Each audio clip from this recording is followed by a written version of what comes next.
Vasco da Gama na mira da Europa. Nessas últimas horas, 2 jogadores do Cruz-Maltino foram citados, inclusive pela imprensa italiana. Tanto o volante, capitão da seleção brasileira sub-20, Marlon Gomes, quanto também o lateral esquerdo. O Marlon, como a gente já havia falado com vocês no Acorda Vascão, tá na mira do Milan. E mais uma vez, nessa parte da tarde de hoje, a imprensa italiana confirmou a expectativa de uma proposta sendo formalizada nesses próximos dias pela contratação do jogador. Sobre o Lucas Piton, lateral esquerdo do Cruz-Maltino, quem falou foi o técnico da seleção italiana. Falou que o Lucas Piton já está no radar da Itália há muito tempo. E torcedor, querendo ou não querendo, é uma realidade. Nessa janela do meio do ano, ao invés de chegadas importantes, poderemos ter saídas importantes. A gente vai falar sobre isso, vamos deixar você muito bem informado sobre tudo o que aconteceu nessa tarde e noite de quinta-feira no nosso Gigante da Colina. E além disso, falar também sobre a entrevista coletiva do Gabriel Peck, protestos, partida contra o Fortaleza. O que não falta é informação importante para vocês aqui neste Boa Noite Gigante. Antes, porém, de começar, antes de deixar você aí muito bem informado sobre tudo o que acontece aqui no nosso Gigante da Colina, é claro, eu faço questão de dar as boas-vindas a todos que estão chegando ao nosso canal pela primeira vez. Para quem não me conhece, eu sou o Lucas e você está no canal do Gigante Vasco, o canal do torcedor vascaíno. O momento é ruim, rapaziada. O momento é difícil. O momento é duro. Estamos vendo aí que estamos quase no final de maio e apenas um reforço chegou ao Vasco, ou chegará ao Vasco. O atacante Serginho. Nada além disso. Nenhuma satisfação, nenhum posicionamento, nenhum esclarecimento ao torcedor vascaíno. E já falo aqui de maneira adiantada. Um extremo desrespeito. Lá no pós-jogo desse último sábado, após a derrota para o São Paulo, eu falei que Brax, Barbieri, Luiz Melo deveriam se posicionar, esclarecer ao torcedor o que estava acontecendo e dar uma satisfação sobre esse momento horroroso. Tentar o máximo possível acalmar o torcedor. E sabe o que aconteceu? Nada. Ninguém botou a cara, ninguém esclareceu a situação, ninguém se posicionou e o torcedor vascaíno segue largado, desrespeitado. E se você, assim como eu, não concorda com esse momento, gente, se inscreva. A gente está aqui para criticar, a gente está aqui para pressionar. A gente está aqui, de fato, para reclamar sobre toda essa palhaçada que vem acontecendo dentro do nosso clube. Então, se você também está insatisfeito, se inscreva no nosso canal, me dê mais voz. Vamos juntos lutar por um Vasco melhor. Além disso, deixe seu like aqui nesse vídeo, pois é fundamental para a divulgação do nosso conteúdo. Então, conto com a sua ajuda. Não saia daqui sem deixar o seu like e sem se inscrever. Muitas pessoas estão chegando aqui ao nosso canal e não estão se inscrevendo. Então, esse é o momento, essa é a hora. Se inscreva no canal do Gigante. Tranquilo, rapaziada? Mas, vambora, né? Sem muita enrolação, gente, fala logo de Vasco da Gama. E eu quero começar aqui este Boa Noite Gigante falando sobre as situações que aconteceram nestas últimas horas. A primeira informação muito boa, importante e interessante dada pelo jornalista Matheus Guimarães sobre a situação do Andrei Santos, volante Cruz-Maltino, que tem contrato vigente com o Vasco até o dia 30 de junho. E no dia 1º, ele já não é mais um atleta do Gigante da Colina, pois terá que se representar ao seu clube, que é o Chelsea da Inglaterra. Qual a situação envolvendo esse jogador que tivemos informações nessa tarde de hoje? Informações é que os representantes do Andrei Santos notificaram extrajudicialmente o Vasco da Gama para o abatimento da dívida. O que quer dizer isso? Até o momento não foram ajuizadas nenhum tipo de ação na justiça exigindo pagamento. Ou seja, até o momento o Vasco não foi acionado judicialmente para ser obrigado a pagar o Andrei. O Vasco teve aí essa notificação extrajudicial, mas nada que trave, no caso, né, a grana do Gigante da Colina. O Vasco deve 8 milhões e 400 mil reais ao atleta e o Andrei corre aí na justiça para conseguir esse dinheiro. E nessa última semana muitas movimentações ocorreram se tratando dessa dívida, né, envolvendo as duas partes. E falando sobre cria, inclusive sobre companheiro de Andrei Santos na seleção brasileira, já vamos partir para o assunto envolvendo Marlon Gomes. O que acontece? Lá no Acorda Vascão, por isso que eu sempre falo, rapaziada, fiquem ligados no nosso vídeo, né? Porque hoje, na parte da manhã, a gente já adiantou uma informação que iria surgir e surgiu nessa tarde de hoje lá da imprensa italiana, que é sobre o Marlon Gomes. No Acorda Vascão, a gente colocou o seguinte título, né? Por quanto o Marlon Gomes será vendido? Pois é, uma grande realidade. E o que a gente falou no Acorda Vascão se confirmou nessa tarde de hoje lá na imprensa da Itália. O jornal OK Fichaças, ele trouxe algumas informações sobre o futebol europeu num contexto geral E ao falar de Milan, falou de Marlon Gomes.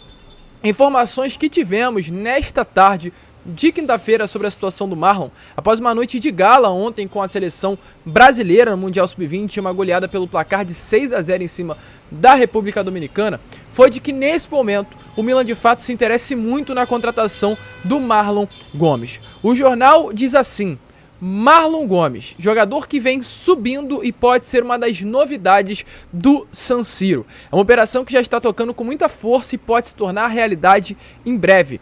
Além disso, os italianos já marcaram uma data para poder contratá-lo.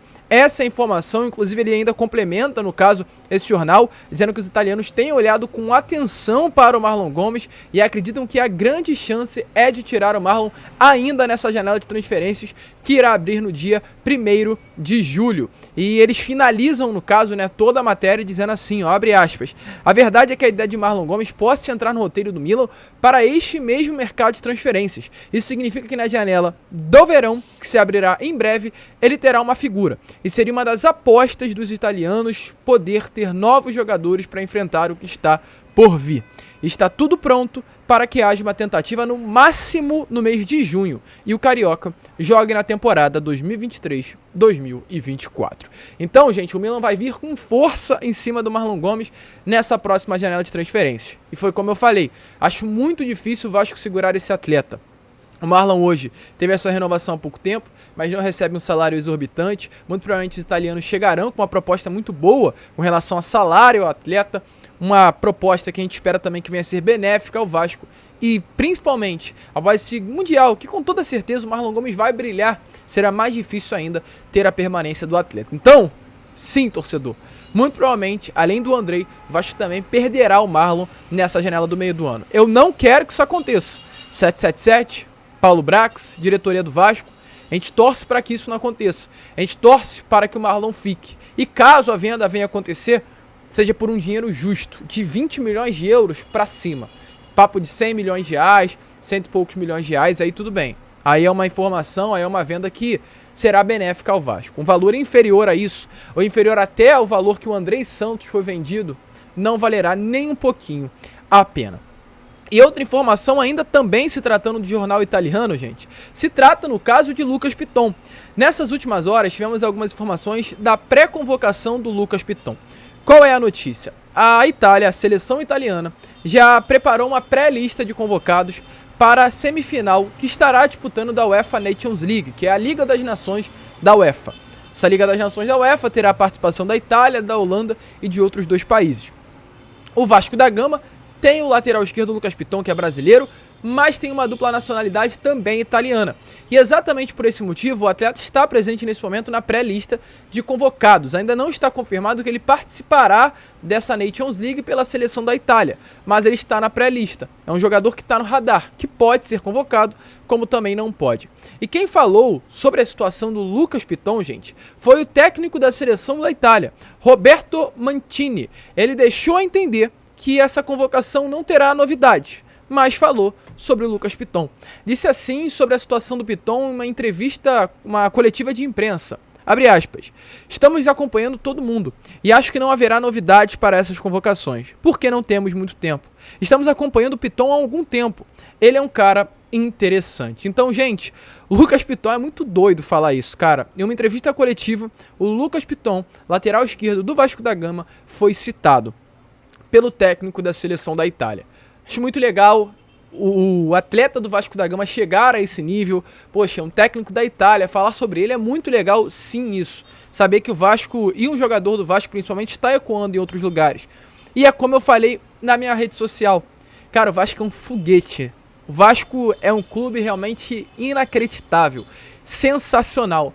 Que é um atleta que não faz um grande trabalho. O Lucas Piton não é um grande jogador, não é um craque, mas é um jogador regular. Pela sua regularidade e por jogar no Vasco da Gama principalmente, até a seleção da Itália se interessa pela contratação. Ninguém está preparado para o retorno do Vasco. O Vasco ecoa em todos os países, meus amigos. Essa é a grande realidade. O Vasco é um celeiro. O Vasco é um clube tratado com carinho pelo mundo. Milan de olho no Marlon Gomes, Chelsea comprou o Andrei. Agora o técnico da seleção da Itália de olho no Lucas Piton, quando esse clube voltar, meu amigo, vai ser realmente um barulho gigante que o Vasco irá fazer. O problema é quando iremos retornar. Mas nesse momento, até Lucas Piton, um lateral que, volta a repetir, é regular, não é fora da média, chama a atenção até mesmo da Itália. Muito feliz e a gente espera, é claro, deseja todas as sortes ao lateral esquerdo. E para fechar o vídeo, gente, falar sobre Gabriel Pec. Pois, nessa tarde de hoje, no CT Moacir Barbosa, o Gabriel Pec deu uma entrevista coletiva sobre esse atual momento do Vasco. E é claro, é muito legal ver que o Gabriel Pec novamente foi chamado para dar uma entrevista coletiva, pois nesses últimos dias ele acabou dando também uma coletiva, há um tempinho atrás, pouco tempo inclusive. Mas o que me chateia foi o que eu falei lá no início do vídeo com vocês. Eu queria muito que o Luiz Melo, que o Paulo Brax, que o Barbieri se posicionassem e esclarecessem ao torcedor o que está acontecendo. Não gostaria que um atleta de 21 anos, que é cria das categorias de base do Vasco, se manifestasse. Queria que fosse alguém do topo, alguém da diretoria, um Abel Braga. Eles que devem esclarecer esse atual momento e não os jogadores. Mas, como aconteceu durante essa semana, que durante protestos no CT Moacir Barbosa, quem botou a cara para falar com o torcedor foi o Miranda e o Ryan, dois cria das categorias de base, hoje novamente um atleta que é cria se posicionou. Falou sobre esse atual momento, a insatisfação, é claro, desse momento complicado do Vasco e principalmente se ele se sentia constrangido de ter que dar as respostas nesse momento complicado e não um dirigente ou técnico. A gente aqui, como eu já falo nas minhas outras coletivas, nós somos uma família e a gente se fecha bastante, a gente sabe o que a gente está devendo dentro de campo para o torcedor, então a gente está trabalhando muito forte e a gente está cada vez mais unidos para poder dar a volta por cima. A gente aqui é uma família, a gente está muito fechado, toda a diretoria, quanto a SAF, quanto o Paulo Brax, o Abel, eles nos apoiam bastante, eles não deixam chegar com isso para que não reflita no campo, então a nossa cabeça é focada no campo e no trabalho para dar um retorno dentro de campo para o Vasco. Então, rapaziada, realmente o momento é complicado, o momento é difícil, a gente espera que o Vasco passe por isso tudo. Além disso, o Peck também falou sobre outros assuntos. Um dos assuntos comentados foi o protesto que aconteceu durante essa semana. Protestos, inclusive, que ainda acontecem. Hoje, novamente, foi visto em São Januário, em frente à casa de Jorge Salgado, na Avenida Brasil, faixas em tom de protesto contra esse atual momento. Peck também fez questão de falar sobre isso durante a coletiva. Então, é claro, dê uma olhada aí nas palavras do ponta direito Cruz Maltino sobre esse momento complicado do Vasco e sobre a manifestação do torcedor vascaíno. Eu acho que constrangido não, eu gostei de ser chamado porque mostra que eu tô tendo um peso dentro do grupo, dentro do elenco, e eu quero realmente, por ser jovem, mas eu quero me posicionar dessa forma, porque, como você falou, eu já vivi muitas coisas aqui, eu já tô aqui nesse clube há 14 anos, então eu acho que nesse momento seria justo eu vir aqui falar também pelo tempo, pelo meu conhecimento de Vasco, e então eu tô muito feliz por esse reconhecimento e eu estou aqui para me posicionar dessa maneira também, tanto nos momentos bons como nos ruins. A gente torce para que isso passe o quanto antes e que novamente a gente tenha alegrias e não tristezas com o nosso Vasco da Gama. A gente fica por aqui. Esse foi Boa Noite Gigante, o último vídeo dessa quinta-feira com bastante informação. Retornaremos, é claro, amanhã às 7 horas e contamos com a presença de todos vocês. Vamos que vamos, se inscrevam, compartilhem o nosso vídeo e, como sempre falamos aqui, saudações vascaínas.